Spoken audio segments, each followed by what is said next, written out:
God still require animal sacrifices to atone for sin? If your answer is no. Hey, Shalom, Rob. Great question. Glad you asked. Let's get started. So the one thing that I think it's important for people to realize is that between the first and the second temple, there also was no sacrifices, and Jesus or Yeshua had not yet come. So by the same measure or critique that you're using for today, you'd have to rightly apply that for that time as well.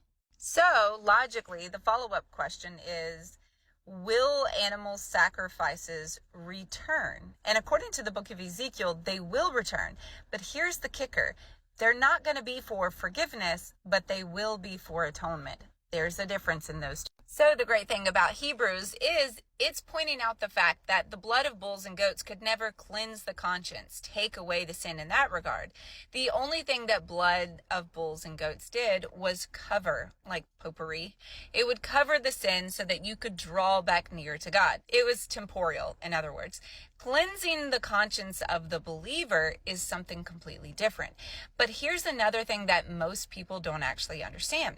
In light of the temple, when you have a temple standing, you have to have some sort of ritual law in order to keep up with purity.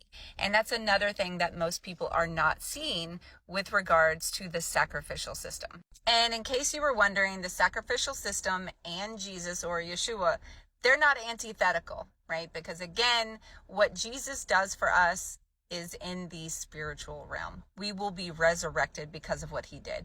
The blood of bulls and goats could never resurrect a person, which is why it was offered over and over and over, so long as there's a temple standing. So when there's no temple standing, there's no need to offer them.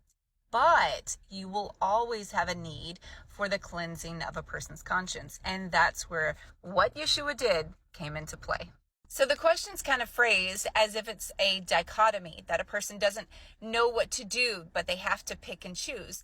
It's not a dichotomy if you understand the point of Yeshua, and secondary, the point of the sacrificial system, which it's unfortunate that most Christians don't actually understand that.